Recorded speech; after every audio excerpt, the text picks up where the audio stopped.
Why is this always here? I hate you. This is so big. It's like the size of my bowl. You're dead to me. I mean, this isn't right either.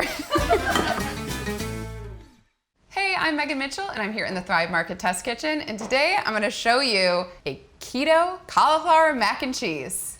I love cauliflower, I love mac and cheese. I thought they could come together, and they did, and it was awesome. And I can't wait to show you this recipe. But before I get started, be sure to like, comment, subscribe. And if you're wondering what Thrive Market is, it's an online market that sells organic and non-GMO products straight to your door. All right, let's get started.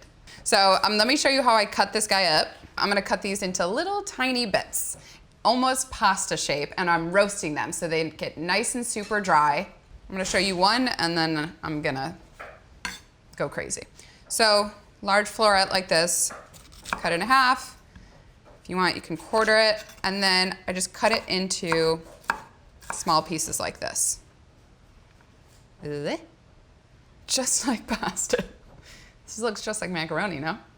No? Okay. So that's basically how I'm cutting it. So it takes a little bit of time, but it gets nice and roasted and crispy, and then the cheese sauce. It's kind of how I ate vegetables growing up. I would not eat my broccoli or my cauliflower without some cheese sauce on it. If you're a big cauliflower fan, I love cauliflower. I actually made vegan cauliflower bites. They're gluten-free and vegan. I feel like we should link them somewhere around here. Boop, boop, boop. Click on that video. They're so good. And if you love mac and cheese, I'm just gonna really promote prep school right here. If you like vegan mac and cheese, I made vegan mac and cheese bites with Daya cheese. So give that one a check out because it's good. It's a good one. Clearly I like to make mac and cheese and I like cauliflower. All right, I'm gonna break this guy down. I'll see you in 2 days. All right, I've chopped up all of my cauliflower. I'm gonna drizzle with some extra virgin olive oil. And I want a sheet tray large enough that you don't want them all piled on each other because you don't want them to steam. So you want them in an even, flat layer. Salt and pepper. And garlic powder. I'm using garlic powder instead of fresh garlic because fresh garlic might burn. Toss it up. And don't worry, my hands aren't clean. I just bathed the dog, I changed my car tire, and then I tossed this cauliflower. So don't worry, it's totally sanitary. They're clean, my hands are clean. Remember, even layer. I'm gonna roast this at 400 for about 10 minutes. I'm gonna take it out, I'm gonna toss it, and then I'm gonna roast it for 10 more minutes until it's golden brown and soft. While my cauliflower roast, I'm gonna show you how to make the cheese sauce. And since I'm keeping this keto, I don't wanna add any flour or cornstarch, so I'm adding cream cheese, and it makes a really nice and thick creamy sauce. So I need 3 ounces of creme cheese, a half a cup of milk, and then I'm doing 3 different cheeses. I'm using a shredded cheddar cheese. And if you don't want this to be yellow, you can use white cheddar. And Monterey Jack, it adds a nice ooey gooiness to this. The cheddar adds a bit of a sharp bite. The Monterey Jack, it's just for that cheesy, those cheese pulls that we're all looking for.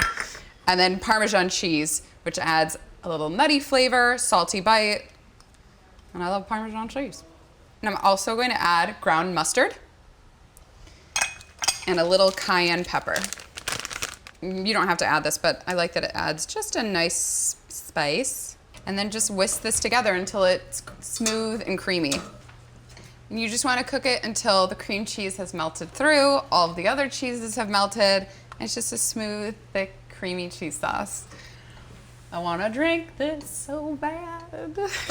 My cheese sauce is done. I think my cauliflower is ready, so let me show you how this comes together. I'm gonna add this directly into the pot.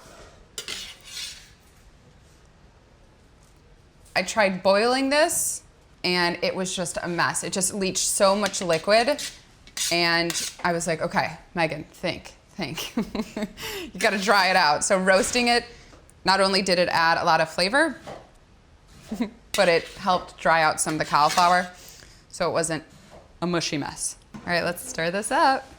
This looks so good. Oh, man, oh man. All right, make sure it's all stirred through. Let me plate it up for you. This looks insane. You guys, keto cauliflower mac and cheese. This smells insane. It looks amazing. Totally optional to add the parsley, but why not? It came together in what, half hour? Less than a half hour. You have awesome keto mac and cheese. Mac and cheese. I hope you make this recipe. I hope you like it. Let me know if you do. Please comment, like, subscribe. You can find all the ingredients I used at thrivemarket.com/prepschool. Happy keto cooking! Let's start by breaking down the cauliflower. Just really talk down to it. You know what I mean? Like really demean it. Oh, break you down. No. Be nice to it. Be nice to your vegetables.